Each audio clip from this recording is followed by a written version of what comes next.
마처 세대. 오늘의 이야기는 어쩌면 이미 오래전부터 예정되어 있었습니다. 그러나 막상 마주하자 마음 한켠이 무거워졌던 하루의 조각입니다. 이야기의 주인공은 올해 65세가 된 정희수 씨입니다. 그는 한때 한국 경제의 허리를 지탱하던 중추적 세대의 일원이었습니다. 정희수 씨는 1960년생 대한민국의 전형적인 베이비 부머 세대입니다. 전쟁 직후의 폐허 위에서 태어나 잘 살아보세라는 구호 아래 성장한 이들은 경제개발, 5개년 계획, 새마을운동, 압축성장의 흐름 속에서 일이 곧 삶이었던 시대를 살아왔습니다. 낮엔 일터에서 땀을 흘리고 밤엔 야간학교에서 공부했던 세대이기도 합니다. 그리고 결혼 후에는 가정은 남자가 책임진다는 무언의 문화 속에서 열심히 달려왔던 세대이며 작은 집이라도 마련하기 위해 허리띠를 졸라맸고 자녀를 대학 보내기 위해 노후를 포기해야 했습니다. 젊은 시절 산업화의 거센 흐름을 온몸으로 헤치며 일터를 지켰고 중년기에는 IMF 외환위기와 글로벌 금융위기 속에서도 가정을 지키기 위해 묵묵히 버텨야 했습니다. 자식들을 대학에 보내고 노부모님을 부양하며 부모를 모시고 자식을 키우는 이중의 책임을 감당해야 했던 세대. 이런 세대를 우리는 마처 세대라고 부릅니다. 부모를 마지막으로 부양해야 할 의무를 지고 자신은 자녀에게 부양받지 못하는 첫 세대를 뜻합니다. 즉, 부모를 챙겨야 할 마지막 세대이자 자식에게 의지하지 못하고 스스로 노후를 책임져야 하는 최초의 세대인 것입니다. 하지만 세상은 그들에게 숨을 돌릴 수 있는 틈조차 주지 않았습니다.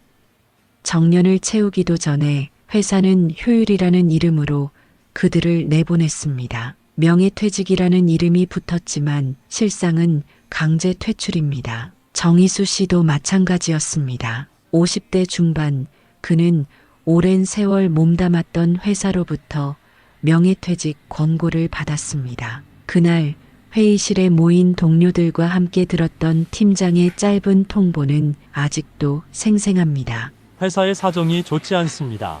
이해해 주시길 바랍니다.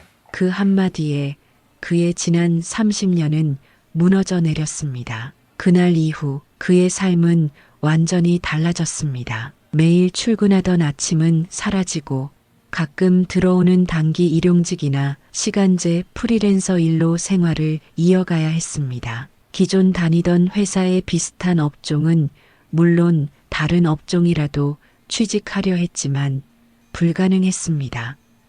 전 직장 동료, 학교 지인 등 아는 사람들을 통해 여기저기 알아봤지만 그들도 어려운 것은 마찬가지이었습니다. 받았던 퇴직금이 급격히 줄어가는 것을 보며 불안감이 밀물처럼 밀려왔습니다. 무엇보다 견디기 어려웠던 것은 수입이 사라진 이후에도 자식 교육비와 부모님 부양 책임이 여전히 그의 어깨 위에 남아 있었다는 사실이었습니다. 첫 번째, 하루하루 버티는 삶. 그래도 그는 생각했습니다. 나는 부모님을 모셔야 한다. 끝까지. 아이들은 이제 스스로 설 수 있겠지. 하지만 현실은 생각보다 냉정했습니다.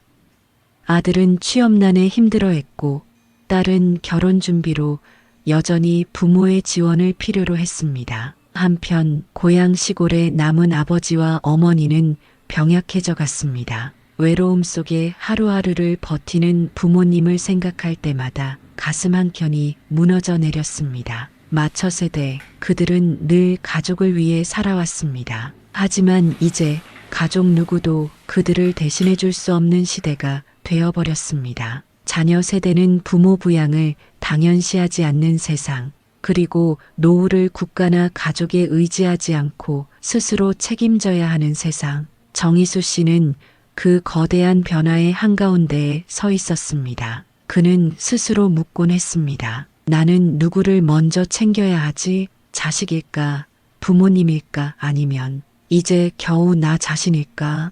답은 쉽지 않았습니다. 그러나 그는 단 하나만큼은 놓치고 싶지 않았습니다. 부모님을 외롭게 두지 않는 것. 그는 그것이 자신이 살아온 지난 세월의 마지막 책임이라고 믿었습니다. 두 번째, 선택의 갈림길. 그날은 유독 피곤한 날이었습니다. 강릉에서 서울로 향하는 고속버스 안, 차창 너머로 스쳐가는 겨울 저녁의 풍경은 쓸쓸했습니다. 축축히 젖은 도로 위를 미끄러지듯 지나가는 차들이 불빛, 조금 늦게 핀 가로등 아래 길게 늘어진 그림자들. 정희수 씨는 고개를 창밖에 기대고 멍하니 바라보았습니다. 가슴은 이상하게 답답했습니다. 몸은 지쳤고 머릿속은 복잡했습니다. 나는 한계가 있는 것 같다.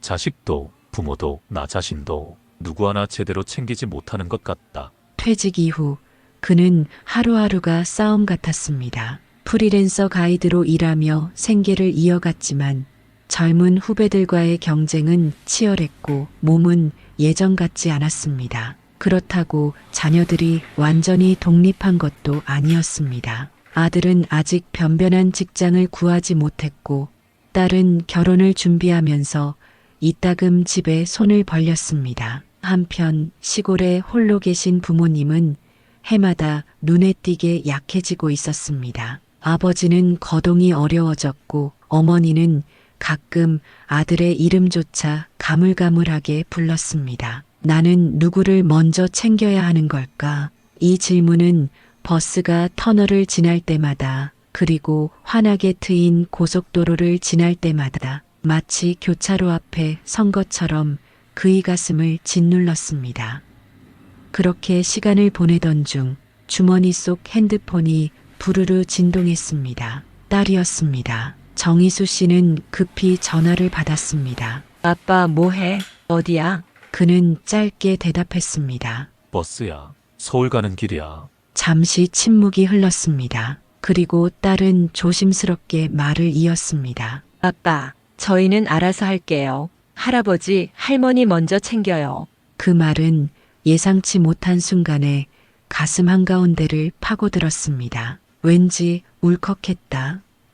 아무 말도 할 수 없었다. 목이 메어 그래 한마디조차 내뱉을 수 없었다. 그는 핸드폰을 천천히 무릎 위에 내려놓고 창밖을 바라보며 눈물을 훔쳤습니다. 그것은 단순한 눈물이 아니었습니다. 무거운 짐을 스스로 내려놓게 해준, 어쩌면 자식에게서 처음으로 받는 진짜 위로였고, 한 세대가 다른 세대에게 건네는 작은 용서이자 이해였습니다. 자식을 위해 무조건 희생해야만 한다고 믿었던 지난 세월, 그리고 부모님을 모셔야 한다는 도리 앞에서 갈팡질팡하던 마음, 그 모든 것이 그 짧은 한 통의 전화로 정리되어 버렸습니다. 그래.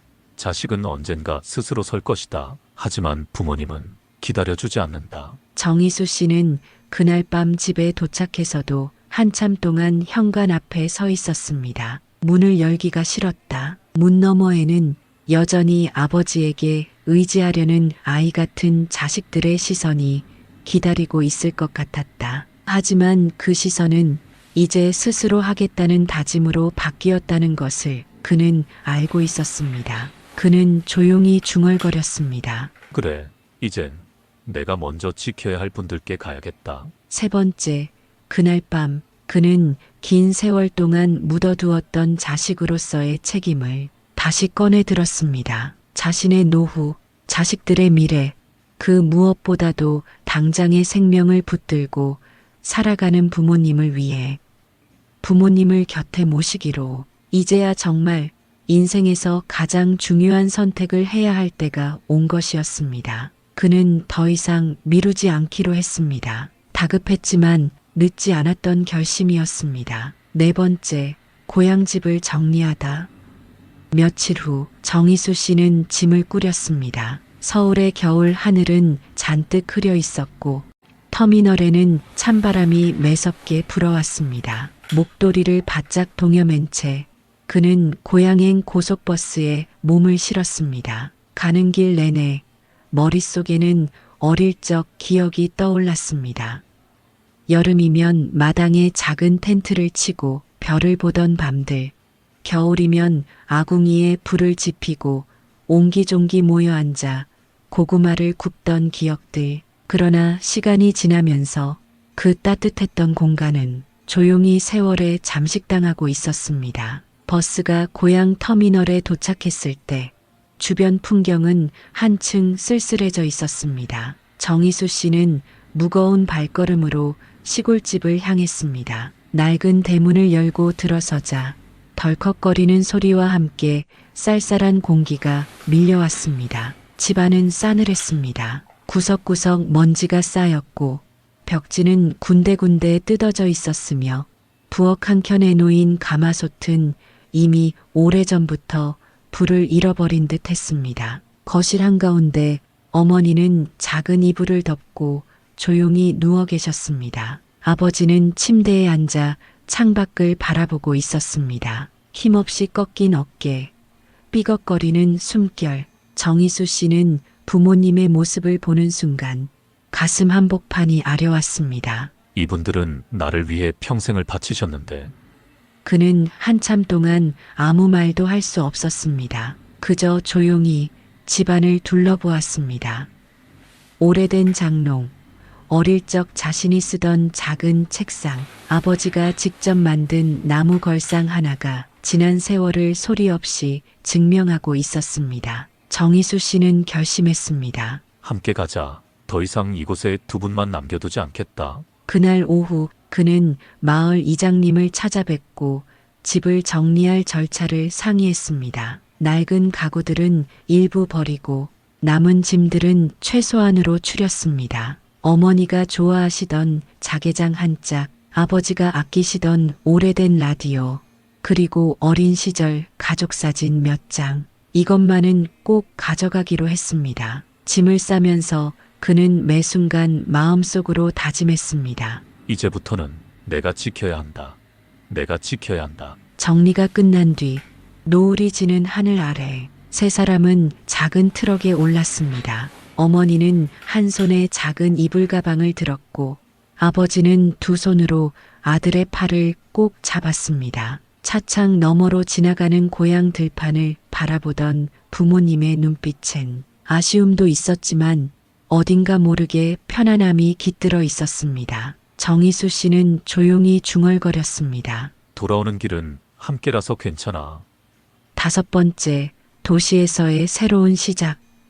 서울의 작은 임대 아파트, 좁은 거실 한켠에 부모님을 위한 침대를 놓고 주방에는 따뜻한 전기 포트를 하나 장만했습니다. 작은 화초를 하나 들여놓고 창가에는 얇은 커튼을 달았습니다. 가진 건 많지 않았지만 마음만은 누구보다 부자였습니다. 아침이면 어머니는 죽을 수 없고 아버지는 커다란 창가에 앉아 햇살을 받으며 졸고 계셨습니다. 낮에는 병원에 함께 가고 장날이면 부모님 손을 잡고 시장에 갔습니다. 비록 여유롭지는 않았지만 그 어떤 순간보다 따뜻한 시간이 흐르고 있었습니다. 6번째, 조용하나 깊은 감사. 어느 날 부엌에서 설거지를 하던 정희수 씨는 뒤에서 어머니가 자신을 부르는 소리를 들었습니다. 희수야, 고맙다. 정말 고맙다. 그 한마디에 그는 눈시울이 붉어졌습니다. 살면서 수많은 칭찬과 감사의 말을 들어봤지만 이토록 가슴 깊숙이 울리는 고마움은 처음이었습니다. 부모님이 건네준 그 짧은 말 한마디에 그동안의 모든 고생이 다 녹아내리는 것 같았습니다. 그는 어느 날 일기장에 이렇게 적었습니다. 나는 이제야 인간답게 살고 있는 건지도 모르겠다. 정희수 씨의 하루는 여전히 분주합니다. 새벽이면 부모님의 아침 식사를 준비하고 점심이면 병원 예약에 맞춰 택시를 부릅니다. 저녁이면 소소한 마트 장보기와 약국 들르기까지 이 모든 일상이 결코 화려하지도 눈부시지도 않지만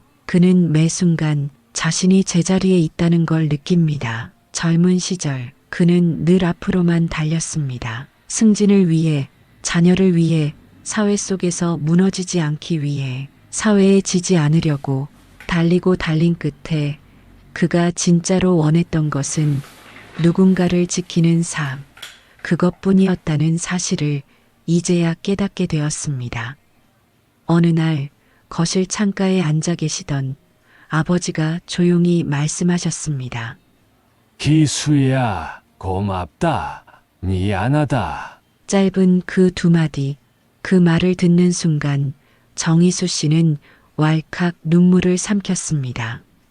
아버지는 평생 동안 강한 척, 무뚝뚝한 척 살아온 분이었습니다. 그런 아버지가 스스로 고맙다고 한 순간, 그건 지난 수십 년간 아버지가 말로 다하지 못한 사랑과 후회의 모든 표현이었습니다. 희수 씨는 고개를 끄덕였습니다. 아니에요, 아버지. 저야말로 지금 이렇게 함께 있을 수 있어서 행복해요. 가끔 그는 생각합니다. 조금 더 일찍 이 선택을 했더라면 어땠을까? 그리고 지금 이 순간 부모님과 함께하는 하루하루가 그는 늦지도 빠르지도 않은 알맞은 시간이라고 자위하며 애써 생각을 접습니다. 7번째, 캄캄한 밤, 창밖에는 겨울바람이 불고 어머니와 아버지는 조용한 숨소리로 잠들어 계십니다. 정희수 씨는 작은 책상 앞에 앉아 낡은 공책을 펼쳐 한 줄을 써내려갑니다. 나는 다급히 그만 시작했을 뿐이다. 늦은 게 아니었다. 사랑은 아직 충분히 남아 있었다. 그는 웃었습니다. 조용하지만 따뜻한 미소였습니다. 삶이란 언제 시작하든 상관없다는 것을, 사랑이란 언제 다시 꺼내어도 늦지 않다는 것을, 그리고 부모를 지키는 일은 그 어떤 것보다 인간답게 살아가는 길이라는 것을. 정희수 씨는 이제 가슴 깊이 믿고 있었습니다. 그저 다급히 그만 시작했을 뿐이라고, 늦은 게 아니었다고, 부모를 지키는 일, 그것이 결국 우리가 인간답게 사는 이유라는 것을. 그리고 전하고 싶은 말. 정희수 씨는 조용히 펜을 내려놓고 손바닥으로 공책을 한참 쓰다듬었습니다. 어느새 그의 생각은 자신과 비슷한 또 다른 사람들, 그리고 이제 막 어른이 되어가는 자녀 세대까지 퍼져갔습니다.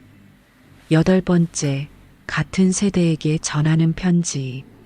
같은 시대를 살아온 친구들, 동료들, 그리고 고요히 버텨온 이름 없는 이들에게 정희수 씨는 마음으로 이렇게 말했습니다. 우리 참 열심히 살았죠. 누구보다도 치열하게, 누구보다도 조용히.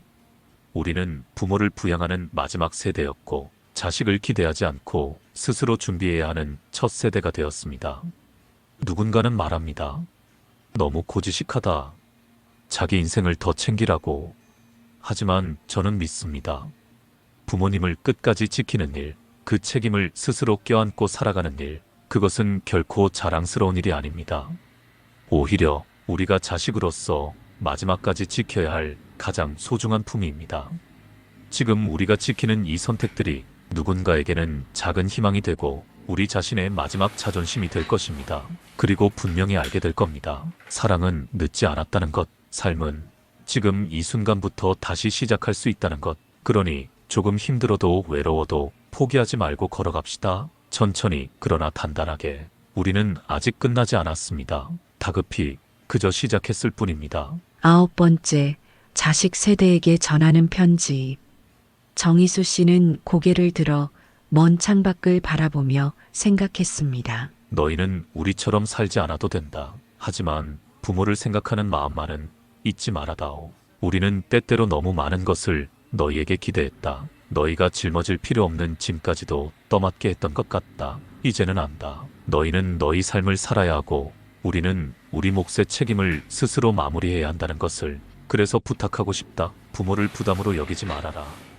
그러나 부모를 잊지도 말아라. 가끔, 아주 가끔이면 된다. 집에 들러서 따뜻한 밥 한 끼 같이 먹고 손 한번 잡아주고 괜찮냐는 안부 한마디 건네는 것. 그것이면 충분하다. 부모는 그 작은 관심 하나에 살아갈 힘을 얻는다. 너희는 앞으로 더 자유로워야 하고 더 행복해져야 한다. 그것이 우리 세대가 진심으로 바라는 일이다. 그러니 서두르지 말고 조급해하지 말고 너희만의 길을 걸어가라. 그리고 가끔 뒤돌아 우리가 있던 그 자리를 기억해주면 된다. 그걸로 충분하다. 부모의 사랑은 언제나 거기에 있을 테니까. 우리는 안다. 정희수 씨는 다급히 시작했을 뿐이다. 사랑은 아직 충분히 남아있다. 그리고 삶은 언제나 다시 시작할 수 있다는 생각을 하며 천천히 노트를 덮었습니다. 감사합니다. 그리고 영상을 보신 소감이 있으시면 전해주시기 바랍니다. 그 한마디가 마처 세대 분들에게는 위로가 되고 큰 힘이 될 것입니다. 온 세상의 마처 세대 분들 응원합니다. 감사합니다.